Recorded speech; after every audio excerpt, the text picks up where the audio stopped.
Now for the news in detail. The Taliban claim they have killed 150 Afghan soldiers in a car bomb attack on a military center in the southern Helmand province. In a statement, the group's spokesperson said dozens were also wounded in the attack.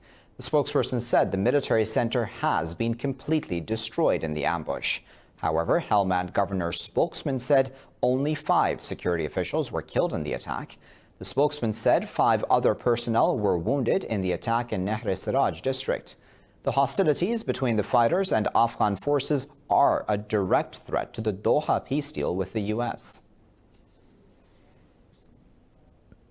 Well, the global number of cases from the new coronavirus has crossed 3.5 million, killing over 247,000 people. In the past 24 hours, more than 1,100 people have died in the U.S., with 67,682 total deaths. More on that now in this report. The daily rate of new coronavirus cases worldwide has been sitting in a 2% to 3% range over the past week versus a peak of around 13% in mid-March. This is prompting many countries to begin easing lockdown measures that have upended businesses and crippled the global economy. U.S. President Donald Trump says up to 100,000 Americans could die in the pandemic, but said he wants to get the country back on track. We have to get our country back. We have to get the world back. We want to have, if we have a stadium in Alabama that holds 110,000 people against LSU, I went there. We want to have 110,000. We don't want to have 25,000 people or 40,000 people, and that'll happen. Maybe it's going to be a vaccine, or maybe it's going to be that this virus will pass. It will go. Australia, Malaysia, and India are among countries that have eased their lockdown. France, Italy, and Spain have registered the lowest daily death tolls, and they are also preparing to ease restrictions. New Zealand has reported no new infections, marking the first time the country has recorded 0 cases since its outbreak took hold in mid-March. However, Prime Minister Jacinda Ardern asked citizens to stay the course on social restrictions still in place to contain the coronavirus. Stay the course. We cannot afford to squander the good work to date when our end goal is so close and within reach. Next Monday, we will make the decision on whether or not we will move to Alert Level 2. That day represents the end of a 2-week life cycle, as it were, a period of transmission of the virus. Meanwhile, Russia has recorded its highest surge in infections over the past 24 hours, with 10,000 new infections in a day. Well, China has refuted U.S. Secretary of State Mike Pompeo's accusation that COVID-19 originated in a laboratory in Wuhan and called for evidence. State media said the Trump administration continues to engage in unprecedented propaganda warfare. It said the U.S. administration is also trying to impede global efforts in fighting the COVID-19 pandemic. Earlier in an interview, Pompeo accused the Chinese government of stonewalling any investigations and refusing to cooperate with experts. He did not, though, dispute U.S. intelligence agencies' conclusion that the virus was not man-made or genetically modified.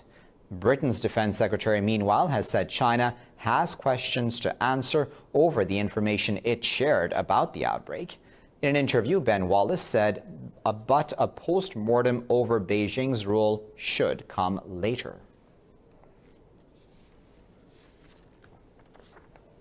President Donald Trump says the U.S. will produce a coronavirus vaccine by the end of this year. In an interview, President Trump said several pharmaceutical companies are close to developing the vaccine. More detail on that now in this report. As the coronavirus continues to spread around the world, teams of experts are scrambling to develop a vaccine to protect millions of people from infection. According to experts, finding a vaccine is a collaborative effort and is expected to take around 12 to 18 months. But Trump said his administration is putting hard to develop a cure. He called the work Gilead Sciences is doing on remdesivir as an example of a potential game changer.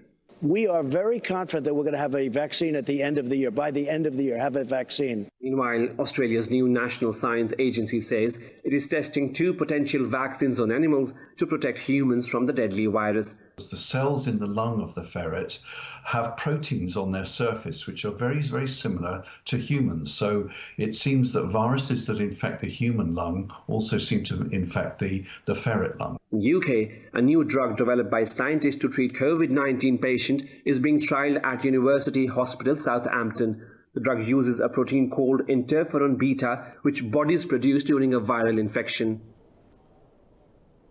37 more personnel of the Indian Border Security Force have tested positive for coronavirus, taking the total number of cases to 54. The Health Ministry has recorded nearly 1,400 deaths and over 42,500 infections in the country. In a statement, the forces said fresh cases were reported from a unit of the 126th Battalion in Delhi and from Tripura. It said the unit has a total of 94 personnel and 5 test reports are awaited. Earlier, 20 officers from the Indian Navy contracted the virus while on duty. The Indian government has refused to share details of the PMCares fund for COVID-19 formed by Prime Minister Narendra Modi. On March 28th, Modi announced this fund, although his government had already formed a relief fund for the pandemic.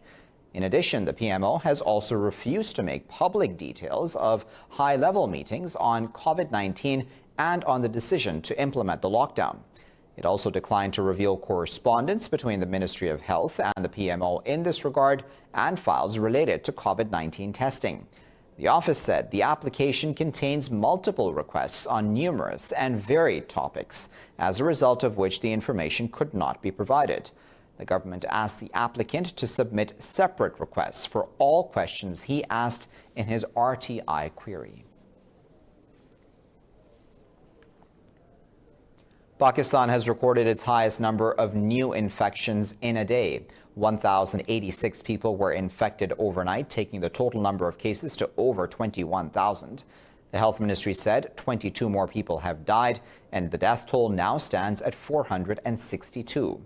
Officials said there are over 7,500 cases in Punjab, over 7,400 in Sindh, more than 3,100 in Khyber Pakhtunkhwa. Meanwhile, 1,218 cases have been recorded in Balochistan and 415 in Islamabad. Overall, nearly 5,600 people have recovered across the country.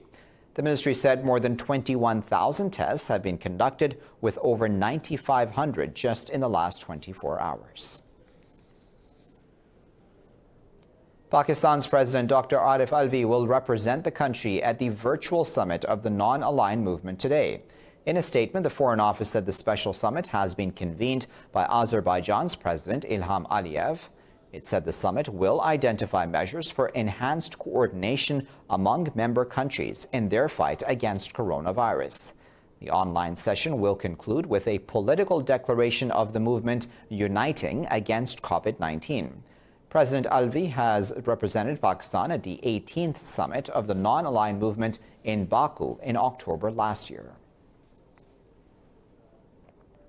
A top Iranian official has warned that the 2015 nuclear deal will die forever if an arms embargo on Tehran is extended. The U.S. is campaigning to extend the ban on selling conventional weapons to Iran, which is set to be lifted as of October. The ban's lifting is part of a 2015 UN Security Council resolution that blessed the nuclear accord reached between Iran and world powers. The Secretary of Iran's Supreme National Security Council, Ali Shamkhani, said the deal will die if the resolution is circumvented. He also questioned what will Iran's European partners to the deal do in such a case. Trucks lined up at the Iraqi Kurdistan and Iranian border as it partially reopens for trade. The crossing has been opened months after it was shut to curb the spread of coronavirus. Trucks were disinfected as they passed through the Shushme border, which links the semi-autonomous Kurdistan region of Iraq with Iran. Around 280 trucks transporting food and construction materials passed through the Shushme gate daily before it was closed. Drivers welcomed the reopening of the border, saying that many lost their jobs because of its closure. The border still remains closed for tourists and the regular passage of people. 14 people have been killed in armed attacks in Nigeria's southeastern region. Officials said 10 people were killed in Ebonyi State, while 4 others were targeted in Buruku village. Police say the attackers are yet to be identified. They say 6 others were kidnapped from the northwestern city of Kaduna. Criminals have stepped up raids and kidnappings in communities in Nigeria's northwest and north-central states since 2019. The African region has come under attack by some militant groups, including Boko Haram, in recent years. In Libya, the UN-recognized Government of National Accord says it has conducted 3 airstrikes against Khalifa Haftar's forces at Al-Wadiya Air Base near Tripoli. The GNA's military spokesman said the operation targeted Haftar's forces and military ammunition.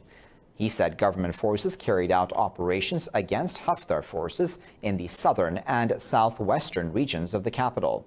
The spokesman said the Libyan army has destroyed a military vehicle near Tripoli airport by shooting a mortar. Earlier, Ashraf al-Mayar, commander loyal to Haftar, announced his loyalty to the GNA in a video posted on social media.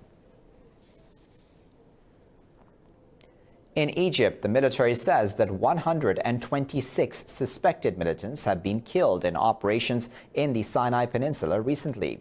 It said 15 of its men have died or have been wounded. The statement came 3 days after the military said 10 personnel were killed or wounded in an attack near Bir al-Abd. ISIS had claimed the attack. The Interior Ministry later said 18 suspected militants were killed in a shootout near Bir al-Abd.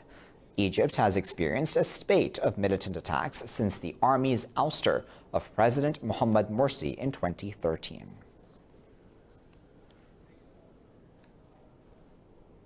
I'll be back after this break with plenty more news. Stay tuned.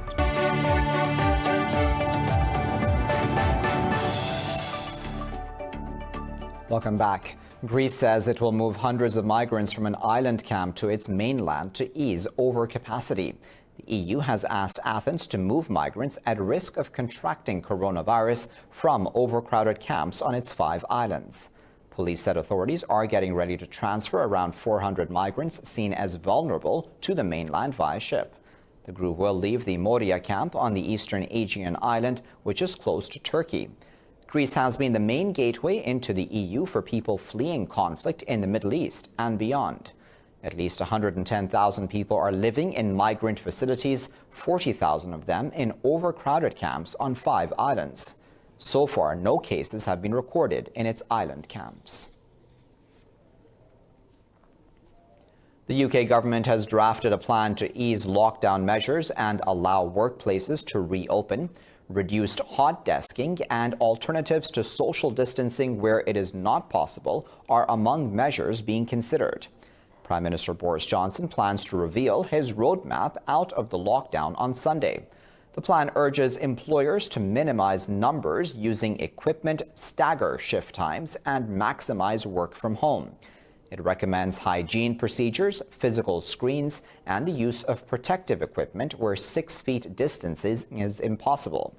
Cabinet Office Minister Michael Gove assured there will be a phased approach which allows the government to monitor the impact of the easing of restrictions.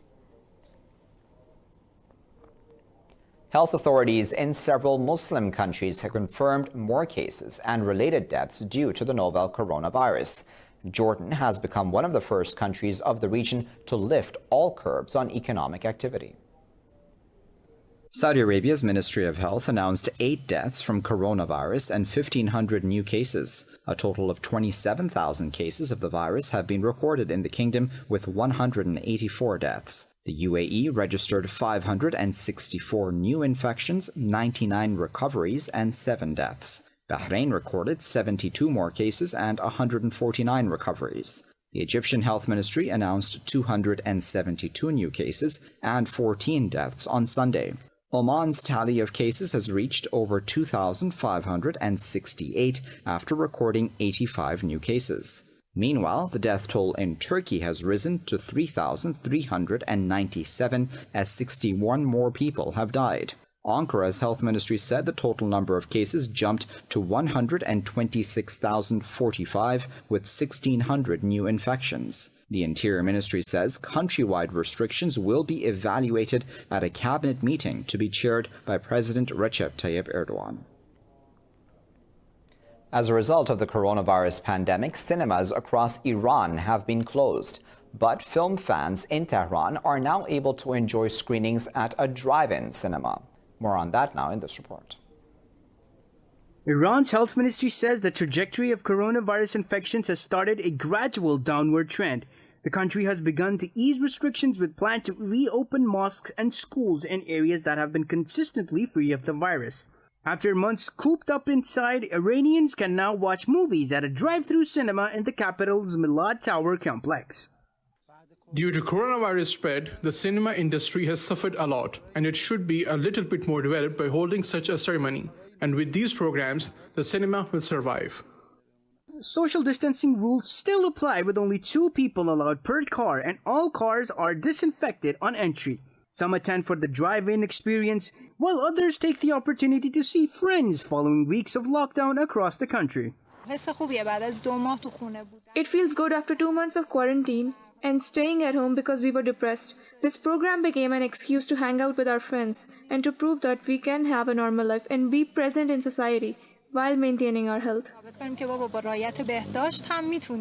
Iran has already lifted a ban on intercity trips and malls, with large shopping centers resuming activities despite warnings by some health officials of a new wave of infections. China Fashion Week has taken their 2020 show online in context of the coronavirus pandemic.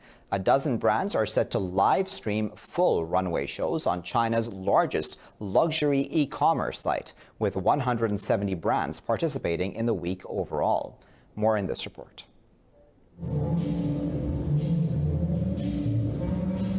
Spotlights, strong beat music, models strutting down the catwalk. It all looks and sounds like a normal runway show, except for one major difference: there is no audience. This is the new look for China Fashion Week's Autumn-Winter 2020 shows, which were postponed from March until May due to the concerns about the coronavirus pandemic. While some designers pre-recorded runway shows, most are participating in live stream sales from May the 1st to 7th. Viewers will be able to communicate with designers and place orders.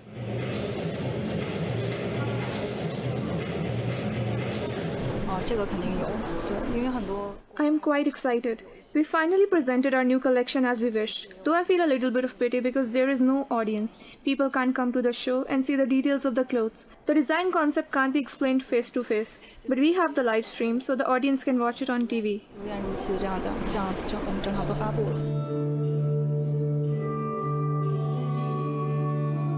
A designer says COVID-19 changed all of her original ideas and plans for the show. She said her staff has been working around the clock to modify designs and clothing since January.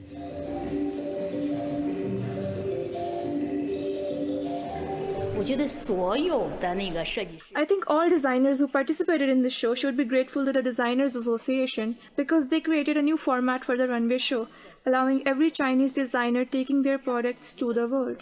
This is how I feel about it. I must seize this opportunity to show our Chinese culture.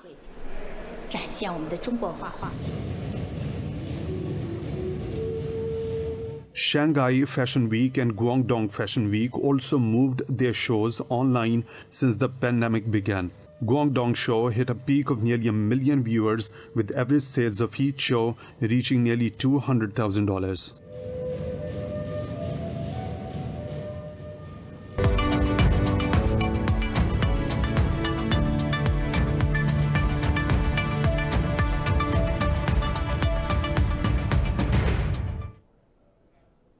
U.S. President Donald Trump has threatened to terminate their Phase 1 trade deal if China fails to buy $200 billion of additional American goods and services.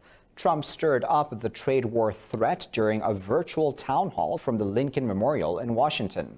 Trump said China's President Xi Jinping only agreed to the deal due to trade tariffs imposed by Washington. He said tariffs have become, at a minimum, the greatest negotiating tool ever devised that were never used before. The Phase 1 deal between the U.S. and China ended tariffs on about $155 billion worth of Chinese imports. In exchange, China pledged to buy, over 2 years, at least $200 billion of additional American goods and services than it did in 2017.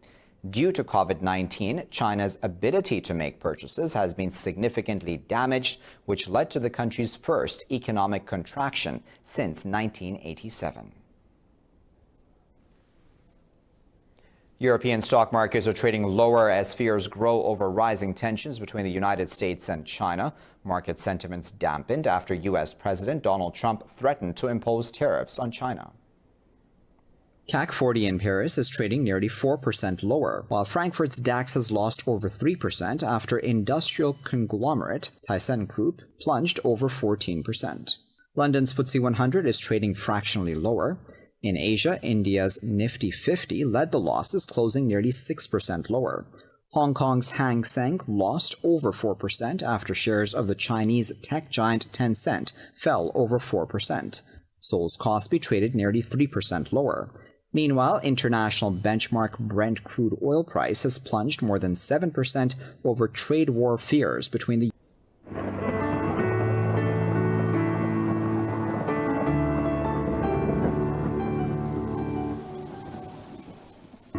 Time to find out what the weather is like around the world.